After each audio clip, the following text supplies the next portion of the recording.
महाराज अब देखो, नंदी महाराज ने दक्ष को श्राप दिया था। क्यों दिया था, किस कारण से दिया था, ये बड़े ध्यान से सुनना। जब ब्रह्मा जी ने सृष्टि की रचना की, जब इस संसार को बनाया ब्रह्मा जी ने, तो इस सृष्टि का सर्वप्रथम राजा ये दक्ष था, परीक्षित जी। तो दक्ष जब राजा था तो एक दिन महाराज, अब राजा था तो राजा का तो महाराज फर्ज बनता है कि अपनी प्रजा का देखभाल करें, तो सभी लोग दक्ष का बड़ा मान सम्मान करते थे। धीरे धीरे समय बीता, एक दिन ब्रह्मा जी की सभा लगी रहे, और ऐसा भी कहा जाता है कि ये दक्ष जो था ये ब्रह्मा जी का पुत्र था, दक्ष ब्रह्मा जी का पुत्र था। तो धीरे धीरे समय बीता, एक दिन दक्ष ब्रह्मा जी की सभा लगी रहे, तो उस सभा में सभी देवी देवता विराजमान थे। महाराज भोले बाबा भी उसी सभा में विराजमान थे। उस सभा में दक्ष का जाना हुआ, तो दक्ष था उस समय राजा, और जब दक्ष का जाना हुआ तो महाराज दक्ष को सभी देवी देवताओं ने देखा, और देख करके सब अपने अपने आसन पर खड़े हो गए। क्यों? क्योंकि दक्ष राजा था। अब इन पे प्रधानमंत्री आ जाए तो हम तुम सब सम्मान करेगा कि नहीं करेगा? वैसे ही जब दक्ष पहुंचा तो सब लोगों ने खड़े होकर के दक्ष का सम्मान किया। दो लोग खड़े नहीं हुए, एक भोले बाबा और एक ब्रह्मा जी, दो लोग खड़े नहीं हुए, इन दोनों ने खड़े होकर दक्ष का सम्मान नहीं किया। अब दक्ष को घमंड था कि मैं राजा हूं तो मैं कुछ भी कर सकता हूं। अब कहने का अर्थ महाराज, क्या एक बात बताएं दादा आपको, कि काऊ के पास में नौ नौ पैसा, नई नई दौलत, नई नई शोहरत और नया नया पद, नई नई प्रतिष्ठा, जिनके ढेंगा आए जाते फिर वो आसमान में उड़न लगते। महाराज बात समझ रहे हो? जिसके पास नया नया पैसा, नया नया पद, नई नई प्रतिष्ठा जिसके पास में आती है, फिर महाराज वो आसमान में उड़ने लगता है। अब सोचो कि काऊ ने कभी 10 रुपया न देखे होवे, और बाय तुम एकदम से महाराज करोड़न की और लाखन की गड्डी पकड़ाए दे, तो फिर कभी धरती तो धरती कहिए, फिर तो वो आसमान में उड़े। अब सोचो, जैसे आप कच्ची रोड पे चल रहे हो मोटरसाइकिल पे, ठीक? अब तुम कच्ची रोड पे चल रहे हो तो कच्ची रोड पर मोटरसाइकिल की स्पीड कितनी रही है? 10-20, ज्यादा आगे नहीं बढ़ी है। और बाइक कच्ची रोड पे तो उठ के तुम हाईवे पे एकदम चलने लगा, तो हाईवे पे स्पीड कितनी हुई ना? 100। तो कहने का भाव कि महाराज उसी प्रकार से जौन आदमी ने कहो महाराज 1 लाख रुपया ना देखे होवे और एकदम पर गड्डी पकड़ाए दे, तो फिर तो बुद्धि खराब ही हो जाइए है। और हमने देखा है ऐसे बहुत से लोग होते हैं जिनके पास नौ पैसा आ जाए, नई नई दौलत आ जाए, तो फिर तो वे उड़न लगाते हैं, बढ़िया गाड़ी घोड़ा खरीद ले, बढ़िया मकान बनवाए ले, और महाराज 3-4 चेने वेने बनवाए के गले में टांग ले, अंगूठी बनवाए के महाराज पहन ले। और हमने देखा है कि जब बढ़िया चेने बनवा ले आदमी और जान ले जेब में, जब नौ पैसा है रुतबा में आएगा तो छाती तक बटने खुली होती, हाँ छाती तक, कि हमारी कोई चेने बहने देखे, अंगूठी पहन ले, तो फिर भी उमरिया उठा के बातें कर, देखो हमें कोई देखेगा, हाँ हमारे पास पैसा है। जो ज्यादा दिखावा करता हो पैसे का, आप समझ ले कि दौलत नई आई है। बात समझ रहे हो? जो पैसे का ज्यादा दिखावा करे, जो ज्यादा रुतबे में रहे, तो महाराज आप ये समझ लेना कि वह दौलत नई आई है। हाँ, और जो रईस खानदानी होते हैं वो तो महाराज अपना मिजाज बड़ा ही नर्म रखते हैं। एक कवि कहते हैं जो खानदानी रईस हैं वो मिजाज रखते हैं नर्म अपना, और तुम्हारा लहजा बता रहा है तुम्हारी दौलत नई है। बोलो गोविंद भगवान की। तो आज अब दक्ष राजा था तो उसे घमंड हो गया कि मैं राजा हूं तो मैं कुछ भी कर सकता हूं, और इस सभा में भोले बाबा ने मेरा सम्मान नहीं किया। अब ब्रह्मा तो हमारे पिता हैं, उन्हें सम्मान नहीं करो तो कोई दिक्कत नहीं, लेकिन दमाद नहीं खड़े हुए कि सम्मान नहीं करो है। अब सोचो कि आप घर में और राजा, और घर वाले तुम्हें द्वारा बाहर बेइज्जती करें तो बाहर वाले तुम्हें सम्मान करें नहीं करें। अब दक्ष ने सोचा मेरे ही दमाद ने हमें सम्मान नहीं करो तो तुझे तो बड़ी अपमान की बात। तो घमंड में आकर के दक्ष ने भोले बाबा से अपशब्द कही, नाना प्रकार की महाराज बातें कही, और दक्ष ने ये भी कहा कि सुना भोलेनाथ, मैं आज से अपने घर पे कोई भी यज्ञ हवन करूंगा, कोई आयोजन करूंगा, उसमें तुम्हें आमंत्रित नहीं करूंगा। और उसी दिन से ये भोले बाबा से दक्ष लड़ाई मांगता था। अब दक्ष वहां से चला आया, नंदी महाराज ने देखा कि दक्ष ने भोले बाबा का अपमान किया, तो नंदी महाराज को क्रोध आया। तो नंदी महाराज से नहीं रहा गया, कहा हे दक्ष, तूने जिस घमंड में, जिस अभिमान में आकर के मेरे देवों के देव महादेव का अपमान किया है, तो जा, मैं तुझे ये श्राप देता हूँ कि एक दिन तेरा यही शीश कट के बकरे का शीश लग जाएगा। इसलिए महाराज दक्ष का शीश बकरे का शीश हुआ। बोले वृंदावन बिहारी लाल की। आज महाराज जब दक्ष का शीश बकरे का हुआ, तो दक्ष भोले बाबा से क्षमा याचना मांग करके महाराज घर पे आया, अपना यज्ञ पूरा किया। और जब यज्ञ पूरा किया है, तो इधर जो मैया सती ने अपनी देह का त्याग किया था, भोले बाबा ने उन्हीं सती का दाह संस्कार किया। और दाह संस्कार करने के बाद में महाराज उन्हीं सती ने जब अपनी देह का त्याग किया था, तो क्या कहा था कि मैं जब जब मरूं और जब जब मैं देह को धारण करूं, तब तब मैं भोले बाबा की अर्धांगिनी बनूं। तो उन्हीं सती जी का जन्म हुआ था आकर के महाराज हिमांचल नगरी के राजा थे, जिनका नाम था हिमांचल। इनका नाम था हिमांचल। हिमांचल की पत्नी थी जिनका नाम था मैना। उन्हीं राजा हिमांचल और मैना के यहाँ पर वो सती जन्म लेकर के आई, जो आगे चल के पार्वती कहलाई। बोली पार्वती मैया की, सती मैया की जय जय श्री राधे श्याम। सभी लोग बोलेंगे बड़े भाव से और उसके बाद प्रवेश करेंगे कथा में।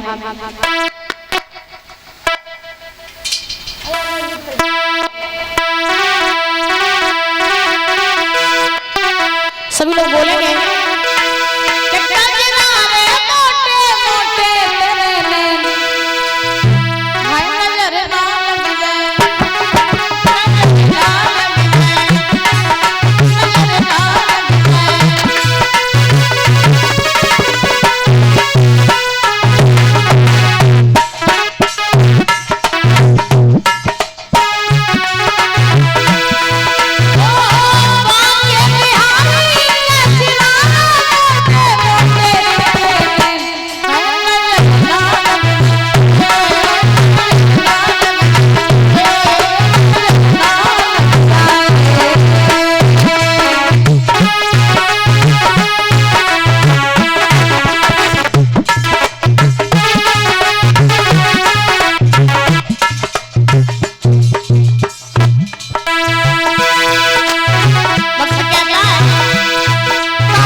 बोलो चार दिन हो ये काट में तुमने नहीं बोल पाई, हमें लगा था बोलो नहीं पाए।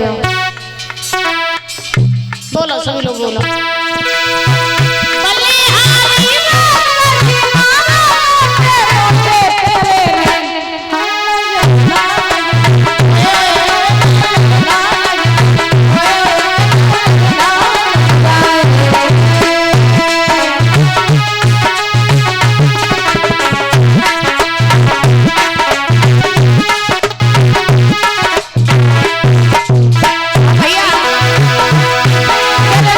भैया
महाराज आज सुखदेव जी महाराज समझा रहे हैं राजन परीक्षित। जब महाराज धीरे धीरे धीरे धीरे समय बीता और जब धीरे धीरे समय बीता है तो उसी समय उन्हीं सती जी का जन्म परीक्षित जी महाराज हुआ आकर के राजा हिमांचल के यहाँ पर। तो राजा हिमांचल ने बहुत खुशी मनाई कि हमारे घर में बेटी का जन्म हुआ है। बहुत सारा धन दान किया, बहुत सारी गायों का दान किया और महाराज बहुत खुशी मनाई है। उनकी खुशी का ठिकाना नहीं रहा। बड़े बड़े संत महात्माओं को बुलाया, उस कन्या का नामकरण संस्कार कराया और महाराज जब नामकरण संस्कार हुआ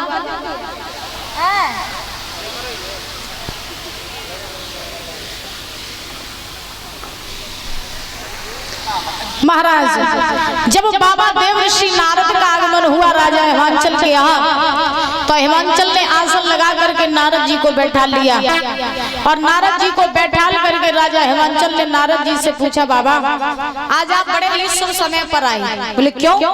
तो जवाब दियो, मेरे घर में एक बिटिया ने जन्म लो है, तो आप बिटिया की हस्तरेखा देख के हमें जब बताए दो कि मेरी बेटी की शादी किसके साथ होगी, इसका विवाह किसके साथ में होगा, इसका नाम क्या होगा, तो कृपया आप मुझे ये सारी बात बता दीजिए। तो नारद जी ने कहा, कहाँ है तुम्हारी बेटी, बुलाओ अपनी बेटी को। तो मैया मैना जो रहे आज उस कन्या को अपनी गोद में लेकर के आई और बाबा नारद ने जब बिटिया की हस्तरेखा देखी है तो नारद जी ने जवाब दिया, हिमांचल सुनो, तो बात खुल गई। कैसे? वो तुम्हारे घर में तो लक्ष्मी आई है, लक्ष्मी। और जवाब दिया तो नारद बोले, गिरिराज भगत और ये कन्या नहीं भवानी है, ये कन्या नहीं भवानी है, भगवान शक्ति रानी है, रघुरी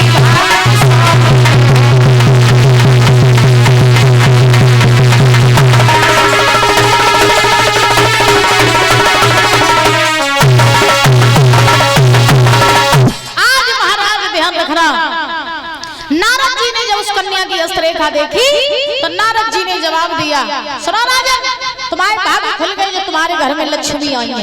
लक्ष्मी है और सभी लोग कहते हैं घर में बिटिया आवे जन्म लेके या नई बहू आवे, तो माताएं क्या कहती है, हमारे घर में लक्ष्मी आई है। सही बताएं तो दादा पहले लक्ष्मी होती करती थी, आज लक्ष्मी नहीं रही। बिटियां तो हैं, बहुएं तो हैं, मगर लक्ष्मी जैसे आचरण नहीं है। क्यों नहीं है?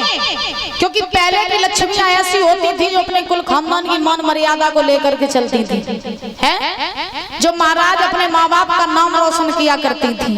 और आजकल की लक्ष्मियां ऐसी हैं, 2-4 दिन को प्रेम करो और हाय हेलो के चक्कर में 2-4 दिन को प्रेम करके और अम्मा दद्दा की महाराज इज्जत पर लात मार के चली जाती।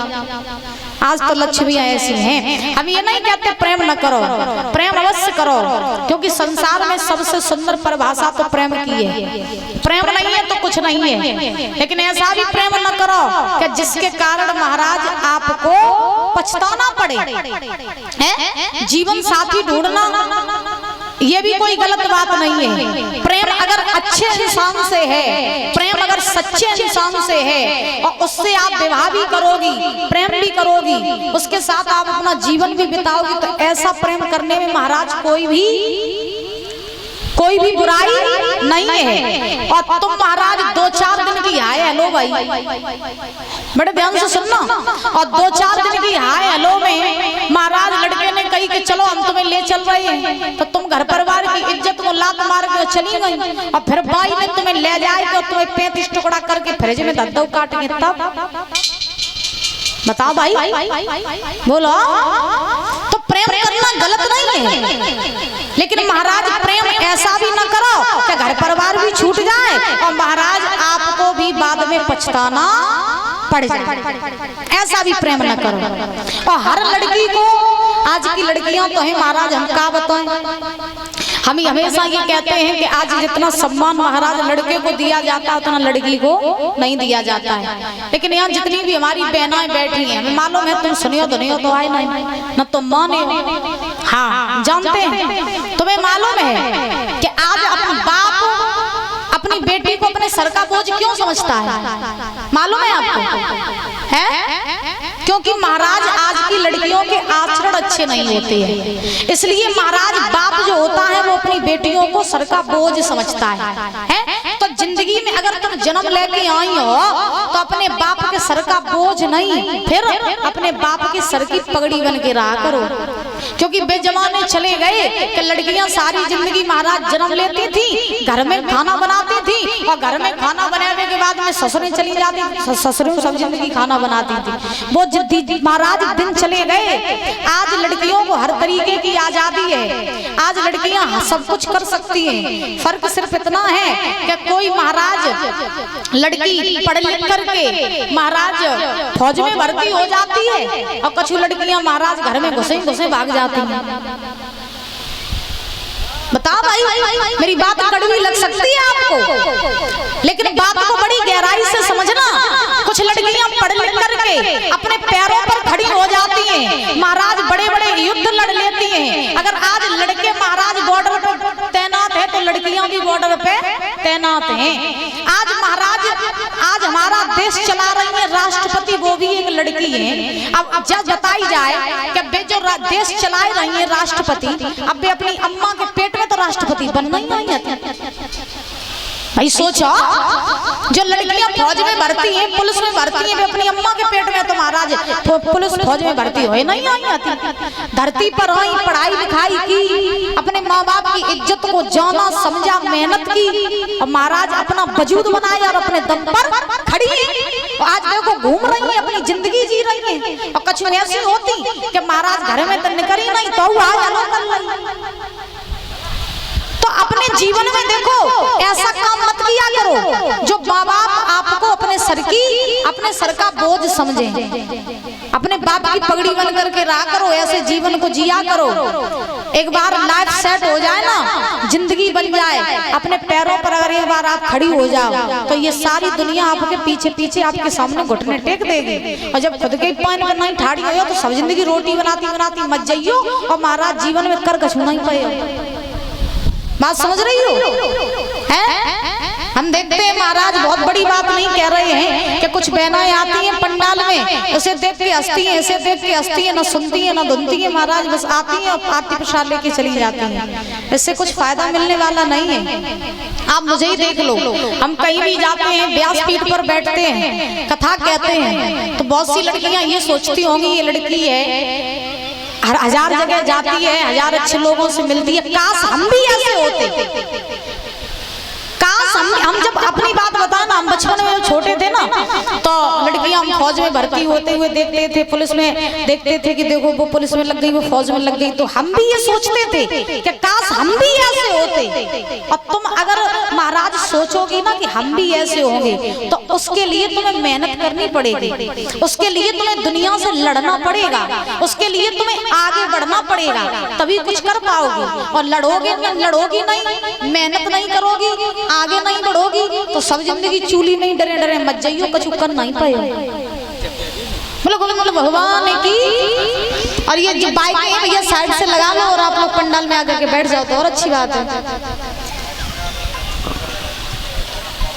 क्योंकि बान आ रही है तो आराम से निकल जाएंगे। एक साइड लगा दो। बोली गोविंद भगवान की। तो खुद को महाराज किसी लड़के से कम मत समझा करो, ठीक है? हाँ, और जितना हो सके कुछ याद रखना ना रखना, आज की मेरी बात इतनी याद रखना कि जीवन में कुछ हो सके तो अपने लक्ष्य को जरूर प्राप्त करना।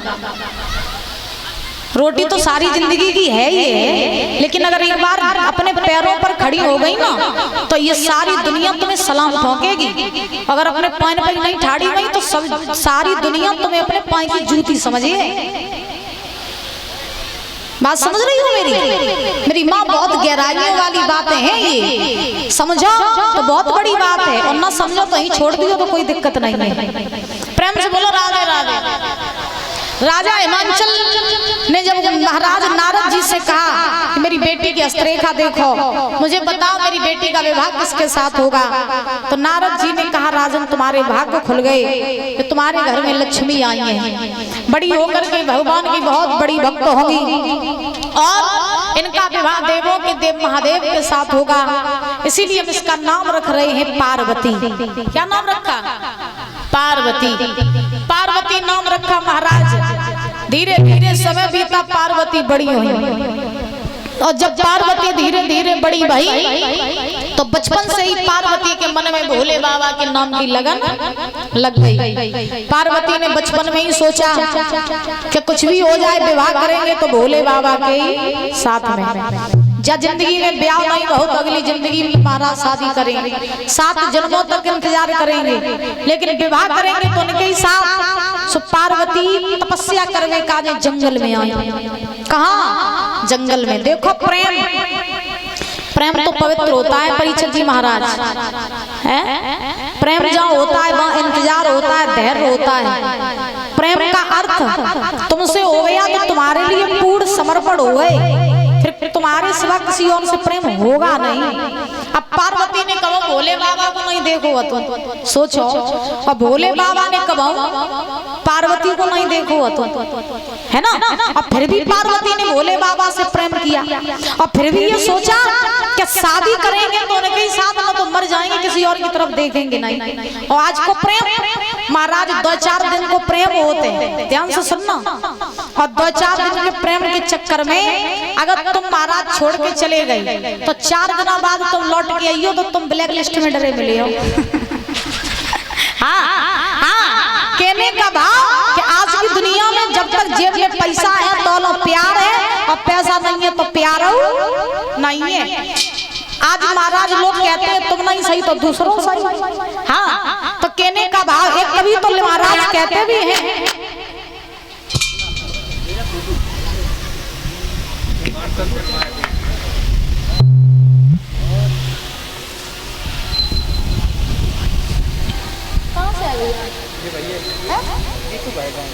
नगलाई जीत लो ना